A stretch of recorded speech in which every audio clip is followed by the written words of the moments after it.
This paper aims to connect two histories that probably seem like they have nothing to do with each other: the development and emergence of keyboard temperaments in early modern music theorists' writings, and the colonial conquest of the so-called New World, or what European powers regarded as the quintessential instantiation of the, quote, howling wilderness that demanded Christianizing civilization.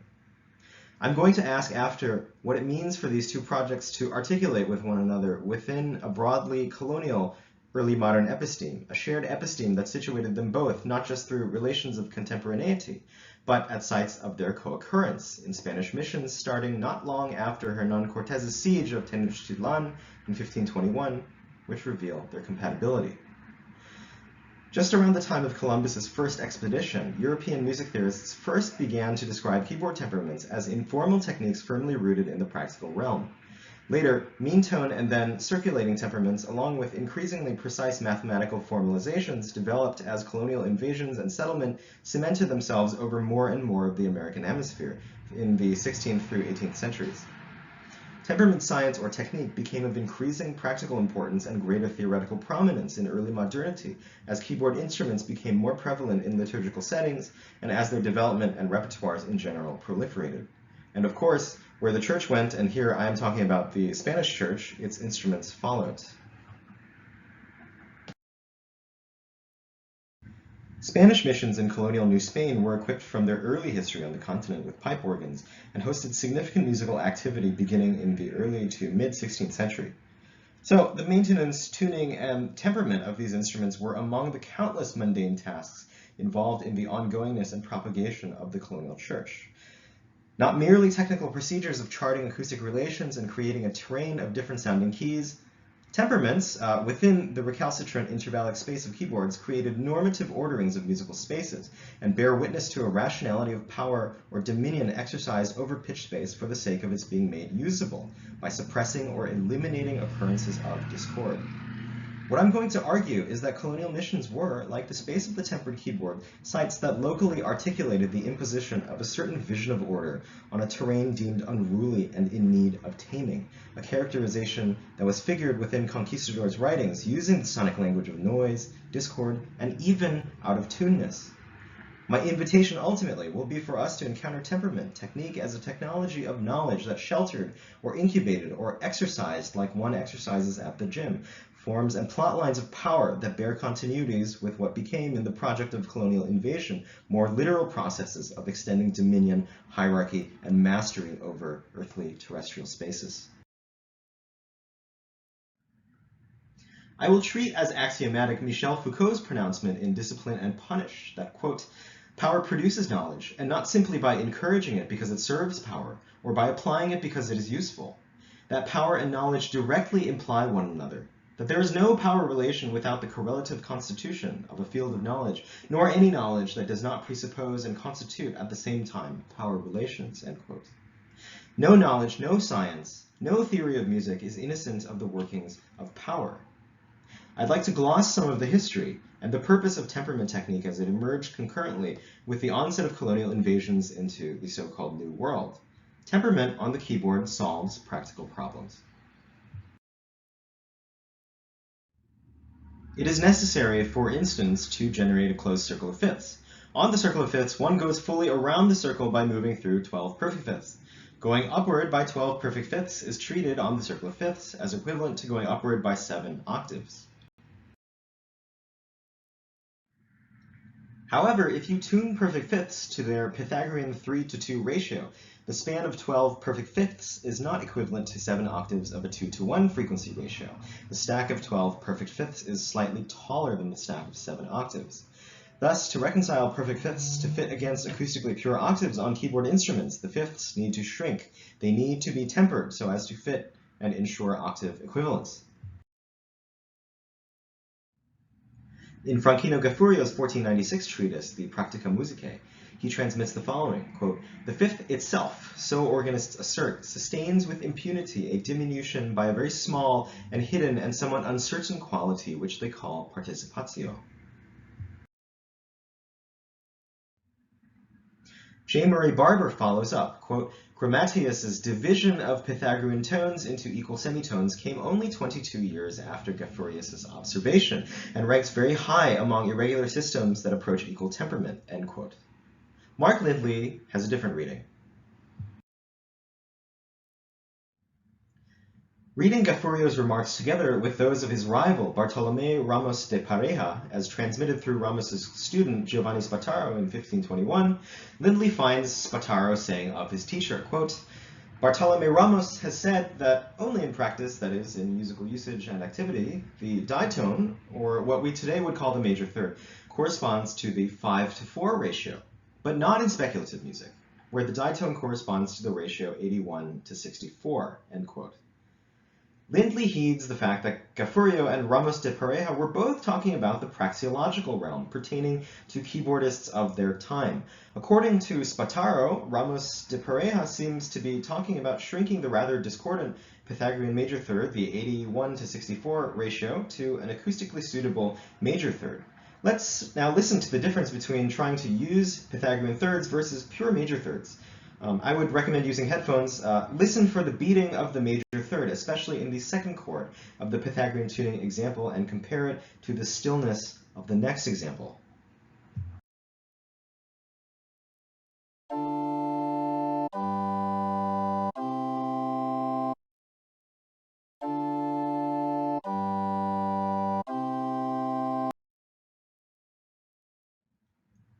When Spataro makes reference to the 5-to-4 ratio that governs a just major third, the concern here is not really about the numerical perfection of small integer ratios. Spataro's turn towards the praxeological means that the 5-to-4 ratio he cites is really about hearing a beatless or slowly beating major third, although this is expressed in the numerical idiom of musica speculativa.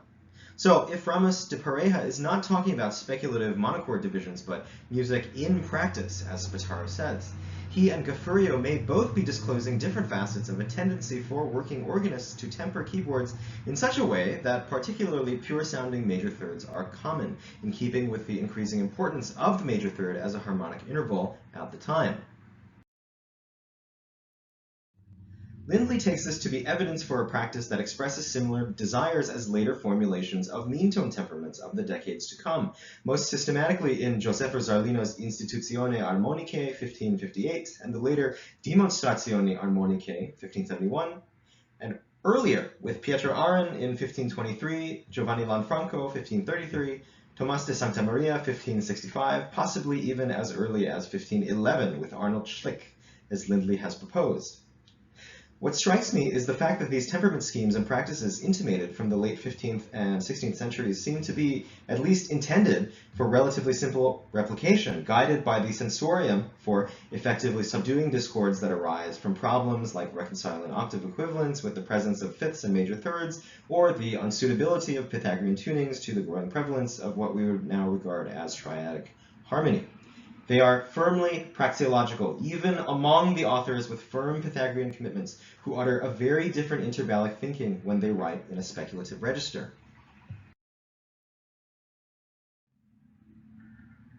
Pietro Aron, for instance, begins his instructions saying, quote, "The following sets forth briefly, as easily as possible, that which the player needs concerning the tuning and blend of the notes, for there are many who with little or no understanding and even less experience would undertake such a task." End quote.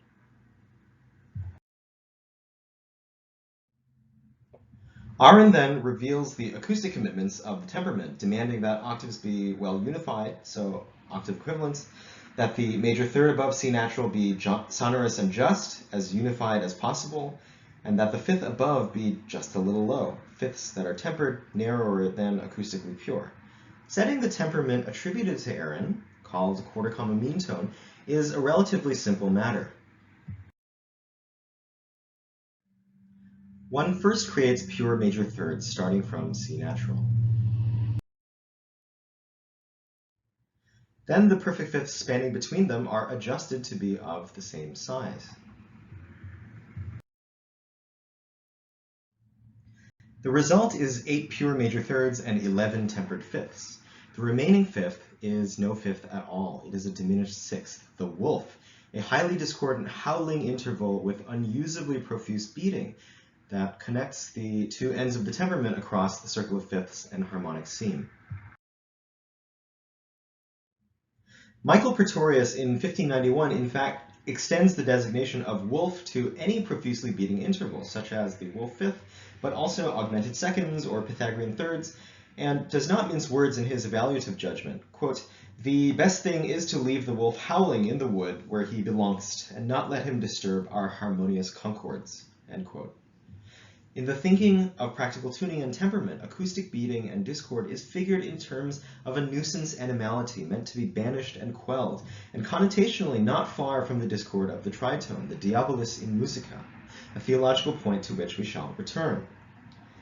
Mean tone schemes were known to be in use and popular through the 17th century, through the period of rapid further establishment of colonial missions, along with the musical practices and whatever theoretical developments that came with them from Europe, the period in which colonial invasion, administration, its enslavement economies, and its pathogenic lethality seeped further as a regulative presence into the tissue of the American hemisphere. Temperament schemes arrived in the New World with colonizers, their theological systems, their liturgical music, and their organs. As Jesus Ramos Quitrell describes, quote, "There is historically documented and argued evidence to say that Pietro Cerone, El Melopeo y Maestro, 1609, was the most widely used music treatise in New Spain," end quote. Cerone's instructions were largely lifted from Lanfranco's and Santa Maria's. It is impossible to know for sure whether Cerone's tuning instructions were in fact widely used, but as Gaffurius and Ramos de Pareja have intimated, a builder or maintainer of the organ is faced with the question of how to set its tuning and temperament for workaday use. In colonial New Spain, temperament techniques, which were always practical technologies, were not simply inscribed onto the keyboard instruments of colonial missions, but given the practical ease of use that the instructions for them seemed to desire, temperament schemes facilitated setup and maintenance of early colonial church organs to make their musical space usable. Not just usable in an acoustic sense, but also, by virtue of this, usable for coloniality's musical liturgical goals. Coloniality itself being a project aimed towards rendering the Americas usable, the bodies of its peoples, its soils, and its geological, metallurgical endowments. As Edward C. Pepe summarizes, quote, "Installing Catholicism was fundamental to the Spanish project of conquest, and since the organ was considered to be the ecclesiastical instrument, it appeared in New Spain almost immediately. In 1530, only 9 years after the fall of the Mexica capital, authorities report the presence of an organ." Lotte M. Spell, following the records of 16th century Franciscan friar Jeronimo Mendieta, records that, quote, "Organs were built in the music school of Pedro de Gante as early as 1527, end quote. Pepe reports an organ in the Puebla Cathedral in 1536, with a dedicated organist by 1556, a 1544 instrument at the Cathedral of Oaxaca, another in 1545 in Chiapas, one in Michoacan in 1562, and a second one for Oaxaca by 1569. Later instruments show up in 1598 and 1599 in missions in Guatemala and Peru, respectively. How are these instruments used? Solomon Lipp describes that in colonial Mexican missions, indigenous people were taught European liturgical singing as part of the colonizing project, and also, quote, "how to compose carols to organ accompaniment." Spell notes that the first bishop of the Cathedral of Mexico City, Juan de Zumarraga, wrote to Spanish King Charles V in 1540. Spell describes that Zumarraga had been using organ to accompany singing, partly to make up for absent voices in inconsistently attended choirs. Robin A. Lever describes Friar Pedro de Gante's use of the organ with his choir of Nahua singers, writing that, quote, "This choir sang every Sunday and feast day with the assistance of an organ," end quote. Given such practices, it is unsurprising to hear Lawrence Hartzell assert that, quote, "Organs were important in Spanish missions since they helped maintain correct musical performances, especially with regard to intonation," end quote. Concurrent with this organological history is the history of colonial occupation. The massive project to rebuild central Mexico following Cortez's siege of Tenochtitlan, according to the economic, theological, and imperial vision of the invading Europeans, needed workers. Those workers, to be drawn from indigenous populations, needed to be converted and their souls saved so that their physical bodies could be squandered, converted into fungible units of toil according to the statuses deemed appropriate to them, per the limpieza de sangre statutes of racial classifications pioneered by early modern Spanish ontologies of the hierarchization of the human category. The arrival of Pedro de Gante, the arrival of liturgy and its musical practices with him too, just a handful of years after Cortez's military victory, then, is no chronological coincidence. As the literature on educating natives in European liturgical musics is fond of repeating, music was an important catalyst for attracting converts. One of the Cortez expedition's chroniclers, Francisco López de Gómara, tells us about the viceregalty that was set up in 1535 in New Spain. Quote, Viceroy Don Antonio called all the bishops, clergy, and learned men together to consult upon ecclesiastical matters which tended to the doctrine of the Indians. At that instant was decreed that the Indians should be instructed only in the Latin song, which they learned very well, and also the Spanish song. They learned the music with good will.